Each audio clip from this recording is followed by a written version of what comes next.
What's up, everybody? My name is Sarah Ottman, and I'm here today with my dad, Andrew Ottman. We're on the Bonnaroo Farm on Father's Day. Happy Father's Day, by the way. Thanks, kiddo. It is our fourth and final True Roo preview. How are we feeling today about the last day of Bonnaroo? Well, it's Father's Day, as you said, because I feel great about this. I mean, here you are from Manchester, England to Manchester, Tennessee. I know, it's so parallel tell universe. folks where you were a couple of days ago, just a couple of days ago. Yeah, just a few days ago. I got back on Thursday from my study abroad experience with MTSU's partner school, Salford University. I spent 6 months in England, and I just got back, and now I'm here in Manchester, Tennessee, so it's literally like full circle for me. And you did this all because it's Father's Day. You Oh, wanted of course, to be back. I'll take it. I'll take it. Well, hey, you're right. It's the end of the 2022 festival, and it's been so much fun. We've got a lot to talk about in today's show, but the first thing I wanted to kind of mention is walking in today, it didn't feel like a blast furnace. What happened? It feels so good outside today. Yeah. I think it's a high of maybe 85 or something. I mean, that's so much better. Hey, we'll take it. It's so much better. But that being said, and I've said it for every episode I've been watching, hydrate, hydrate, hydrate. Don't be fooled by the cooler temperatures today. It's still going to drain it all out of you. Sun's still shining. Yeah, it is still shining, and it's going to be a pretty day at Bonnaroo. Knock on wood. We're not going to have any more thunderstorms. No more thunderstorm alerts and everything like that. But it's winding down, but everyone's still excited, and I think it's going to be like all this pent up. We've got to get it out of our system. Exactly. Energy. I mean, after 2 years of not having a Bonnaroo, finally seeing it come to an end, a full weekend of Bonnaroo festivities. It's amazing to see. Finally, it's about time, right? Yeah. Well, and we've got some fun things that we wanted to share about some of our students, right? Yeah, of course, we've got a package coming in today, actually about something happening at Bonnaroo. It's the House of Matrimony. Okay. Where we've got a Dolly Parton impersonator actually marrying people here on the farm. Well, Izzy, one of our reporters from Middle Tennessee News, she got a chance to go to one of the weddings, and I think she even sat down with the Dolly Minister Dolly. So let's take a look.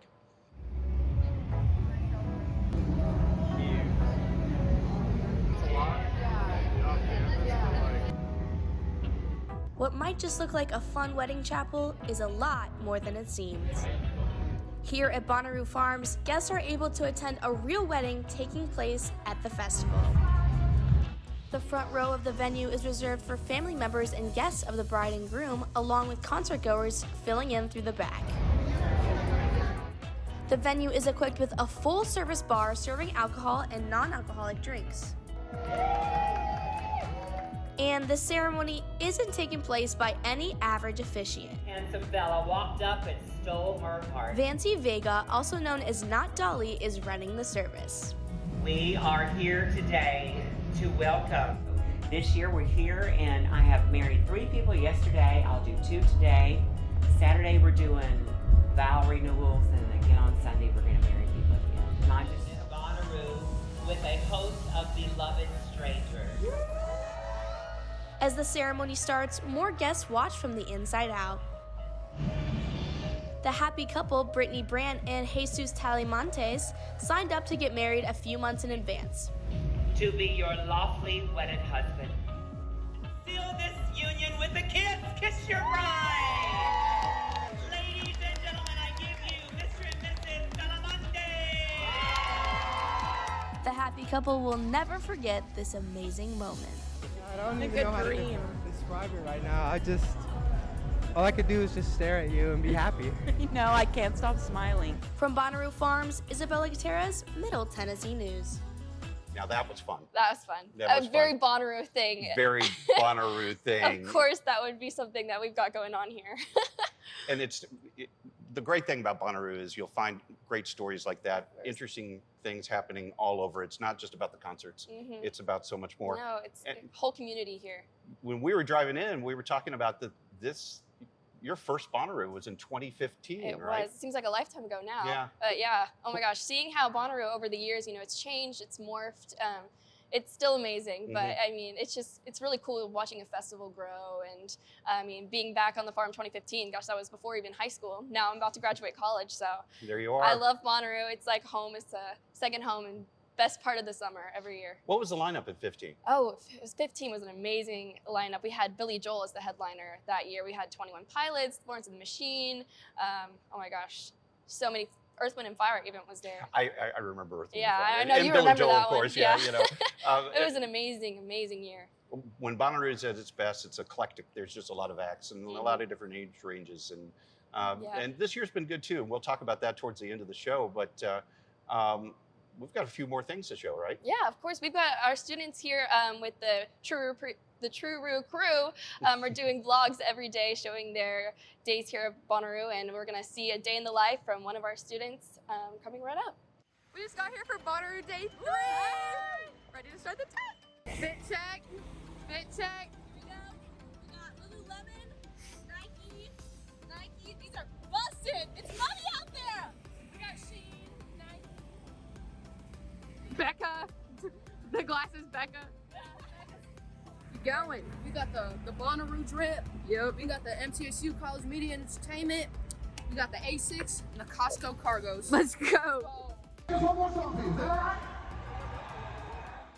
Hey guys, I'm with Rachel. We're getting some lunch. We got some tacos, some bowls. It looks really good. Okay guys, we went to the Toyota tent. We took a little break and we're making friendship bracelets. They're literally adorable. Here's mine. It says Bonnaroo on it. She's making one that says True Roo, so cute. Yo, look who I found! Tiffany! If you are a true MTSU fan, you know that Tiffany's all over our socials, so let's go! Oh my gosh, that was great. And I love the bracelets. Every time I go to a festival, you always have to make a bracelet. You know, that's a big festival thing, is actually to swap bracelets at festivals. No, I didn't know that. Yeah. I knew. Like, I see them at the festivals, but I didn't know you swap It's them. more like a EDM kind of festival thing, but they do them here at Bonnaroo too. I've had it done. It's kind of like you meet someone in the crowd and then you give them one of your bracelets and you swap. Yeah, it's like a cool little connection thing. So those are really cool to do. I did not know that. Yeah. You know, like we said earlier, wandering the grounds, seeing all the things that have to. The giving away that you can make. I mean, I'm a sucker for that. I mean, you love free things are the best, right? And you've got all these booths giving away free items, free food. It's amazing just walking around the farm and seeing all the different things that you can even learn about, the charities that they've got lined up, and you can sign up to help, and a lot of cool things going on at the farm. And not only is this an event on the farm, it's an event for the entire town of Manchester. Right. And Kaylee, one of our True Roo crew for Middle Tennessee News, put together a story on what Manchester is like during Bonnaroo, and really how the town adapts and has to adapt because of this big crowd, this Takes big over event. their town. Takes it all over. So why don't we go to that? As the sun rises in small-town Manchester, Tennessee, Bonnaroo, the music festival that put the town on the map, is just winding down from the night before. While the festival brings in a lot of business and boosts the local economy, it can make life a little difficult for people who live in town. The director of the Coffee County Manchester Public Library, Pauline Vaughn, has had to close the library due to traffic concerns in the past. Once they start backing up on the interstate too bad, they start sending them down Hillsboro, which is the main drag here. And they do line up in that emergency lane, and it just blocks every business on this side of the street. The last time they had a full Bonnaroo, it was dangerous because the Bonnaroovians weren't wanting to give you any room to get in or out. I would just ask all Bonnaroovians to understand, we don't want your spot in line. We want to go home. Crystal Nelson, a Coffee County native, was in middle school when Bonnaroo first started. My experiences with the people from Bonnaroo have always been fantastic. Like from the very first year of Bonnaroo, it's just as a mom and an introvert, it's very overwhelming. She, like many other locals, bases many of her plans around traffic restrictions and whether or not the festival goers have made it onto the farm. The traffic signs, when the cones come out on the interstate, that's when I typically stop taking the interstate. I will just rather cut through town than try to even risk it. Inside the Bonnaroo grounds, Jarrett Baldwin and Sarah Anderson are local churchgoers volunteering to work the Jesus tent. So this is the Jesus tent. We've been doing this ministry for, I don't know the exact number, probably about 5 or 6 or so years at this point. I've been a part of it most years that it's happened, and we essentially just give out free stuff and just try to love on people. Of course, I grew up in Manchester, and there is a stigma around this festival. It's either you love it or you hate it kind of thing. Really, there's no one that's able to kind of sit in the middle and just see what it is for what it is. But the overall culture of Bonnaroo just seems to facilitate that kind of like this kind of common respect. Even though Bonnaroo halts small town operations for a couple of days, its business and entertainment are greatly appreciated. You know, there's pluses and minuses to it, but it's a big boon for our county and our town, and people love it. I mean, I have a friend out there right now, and you know, it's 100-something degrees. As the day comes to an end, locals go to bed, ready to hear the thump of the bass for one more night. Kaylee Shores, Middle Tennessee News. You know, I think that was probably the hard news piece that we've had on the series, and Kaylee and the entire crew has just done a fantastic job reporting, and we really appreciate everything that Middle Tennessee News has done. I know that's your shop too. Yeah, I love MTN News, you know. Yep, and you'll be going back to that soon, Of course, right? yeah, we'll be back anchoring as soon as we start up in the fall. I know, and the fall will be here before we know it, but will. we still got a lot of Bonnaroo left, and let's not rush on that. Right. I wanted to do a shout out to the College of Media and Entertainment, the entire crew at the truck, the Mobile Production Lab.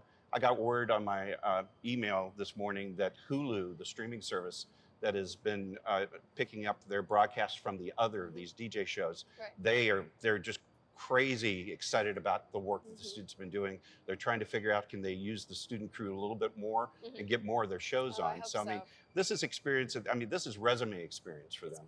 I mean, amazing resume experience. Yeah. And it's an unforgettable experience as well, just personally. It's like crazy that Middle Tennessee is getting these opportunities. I know, it really is. It's so much fun. Sarah, I got to do a shout out to our faculty who have been here and sweating with us and working with us, working with the students.